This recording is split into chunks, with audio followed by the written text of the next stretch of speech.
Hello and welcome back to another OMNIHEROES video. In this video we're just going to look at Tsukuyomi at 8 stars. As you can see, I was able to get another copy of her, which means that first things first, this goes from 450% up to 540% magic damage to frontline enemies, so a great increase.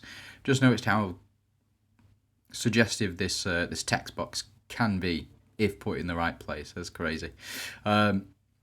Yeah, so very strong damage indeed. And then Tsukuyomi increased the corrode damage coefficient of all allied corrode-based teams by 300% and additionally increases max HP by 50%. So this goes up from 200% to 300%, and as well you get an additional 25% HP at the start of battle. So very, very strong effects. Really, what you're looking for is to get up to 9 stars. So Tsukuyomi grants allied corrode-based teams the ability to absorb stats. Corrode is triggered. It reduces the target's stats, decreasing their attack by 1 million and defense by 1 million per stack, up to 20 stacks. The reduced stats are then evenly distributed among all allies. So if you get her up to 9 stars, which I think is where you need her at, really, for her to be relatively competitive, you need this 9 star. Each stack of corrode attack reduced by 1.5 and attack and defense respectively, and the stack limit is removed, so you don't get this 20 stacks anymore. So it's not up to 20 million, it is an unlimited amount of stacks, which is very, very strong. So she's going to be building up much faster.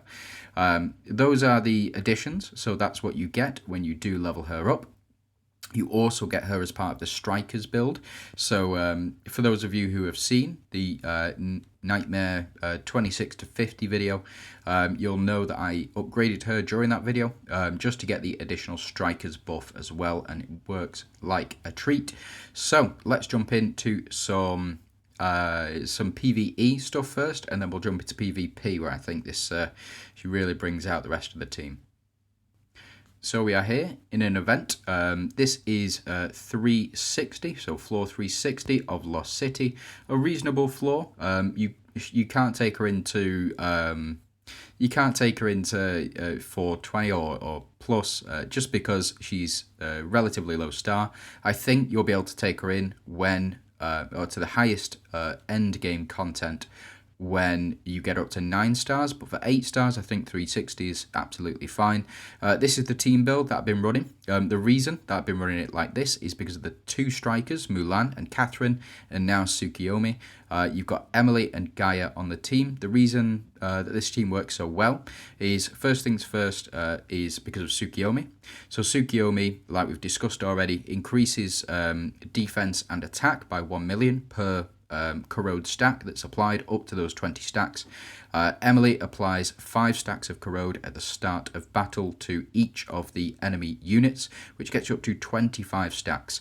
Then what happens is Gaia will add an additional couple of stacks on when Emily does apply those, so you get up to 50 stacks for Gaia's passive. Mulan provides burn for Emily and Catherine. Catherine also provides the overheal effect for the rest of the team, increasing attack even more. So you're just doing so much damage and you are taking so little damage as well. It's very strong. So let's jump into some gameplay for her and let's see just how well she does at 8 stars. Again, she is a real treat. Especially in PvP. We're going to jump into some PvP in a little bit. As you can see, we've got our 10 stacks of corrode that have been applied, but we are now up to 50 stacks. This is a very common sight, up to those 50 stacks for Gaia, so that is 30% additional damage reduction. And as well, we do get the increased damage of, I believe, 750%. I think it goes up to a max of 1500%, something like that for the entire team. It's crazy the amount of damage that the Gaia puts out. So as you can see here, we just take out these first two rows right away. The reason for that is because of the corrode damage, and we're applying all of that corrode damage. It is very, very strong. Really, it truly is very strong because it goes under a lot of defense. Now what happens is, for every corrode stack we remove for every corrode stack we increase our attack by 1 million, and we increase our defense by 1 million, so we're just not going to take any damage. Like, I think that if we can see this in action, we might not be able to see it in this one because we're taking these guys out far too quickly, and Themis is only hitting front row. So, in fact, Emily goes down because of how much damage that this Brutus did. That is quite an uncommon sight, to be fair. And I'll show you what I mean in just a second. So we are doing decent damage to these guys. Gaia here doing a fair bit by herself, and Mulan to follow up with those 2 attacks as well. So doing a lot. Emily still to do the most damage because she is very, very strong. Right, bear with me 1 second. Let's jump into some PvP for her. And here we go. So we've jumped into some PvP. This is a team that I was testing out. It doesn't work too well. And again, the reason for that is because they are non-DD units on the team.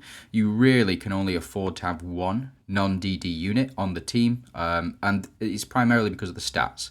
So the problem is the non-DD units have much lower stats than their DD counterparts, which means that in PvP you want as high stats as possible to survive for as long as possible and to be able to do as much damage as possible. The only way to do that is realistically through having DD units. That's just how the competitive PvP space is.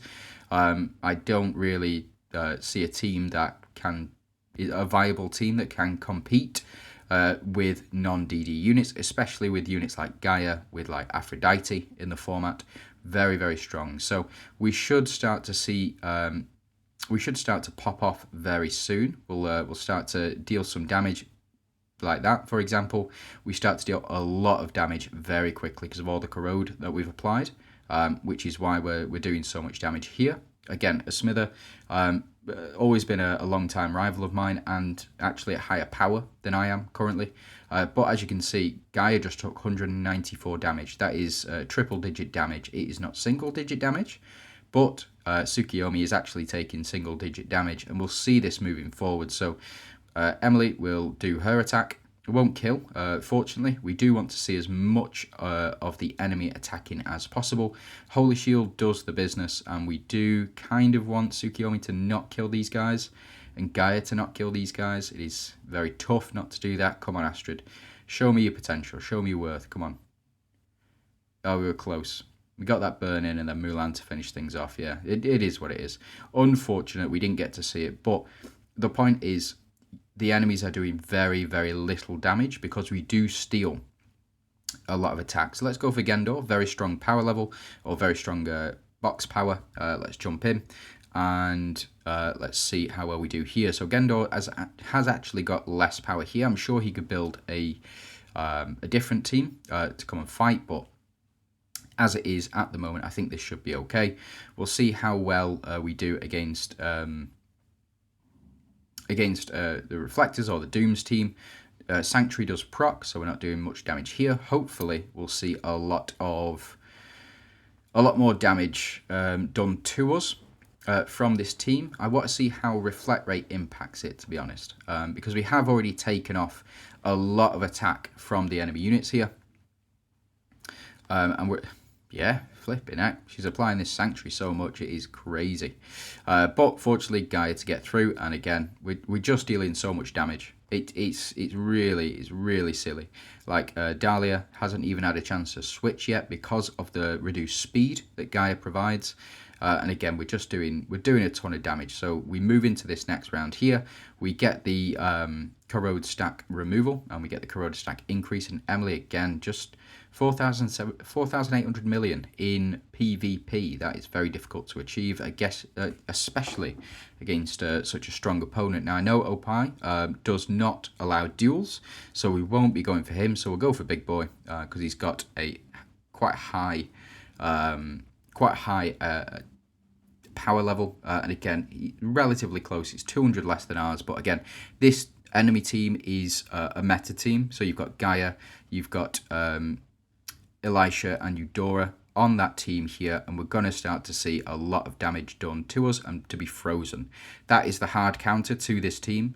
Again, the problem is that you just can't get out of this freeze loop that you get locked into because Eudora is so quick with her skin, and because Elisha allows her to freeze enemies. It becomes very, very troublesome. We just don't get the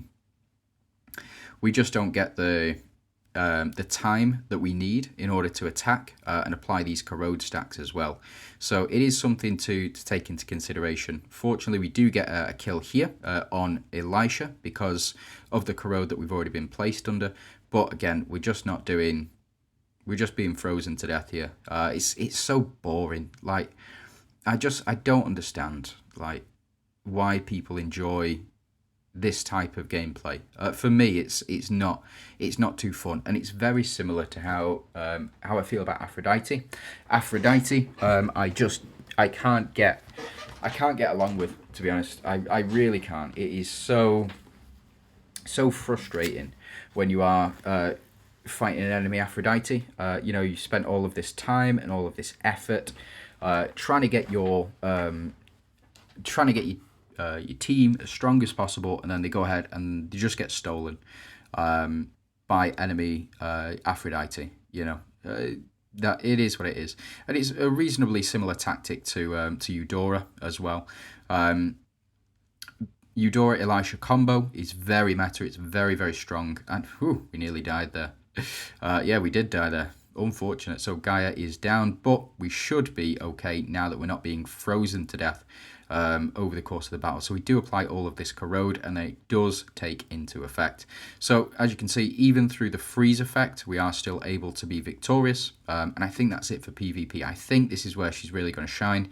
She's really got to bring out the Mystifiers, especially with the 300% corrode, or at least coefficient increase as well. So that is it from me. I just want to say thank you very much for watching. Let me know what you think of Tsukuyomi. Can't wait to get her to 9 stars so we unlock this final bit of the passive and remove the stack limit. It's got to be crazy stuff. She is really strong, and I'm very excited to see what she can do over the course of the season.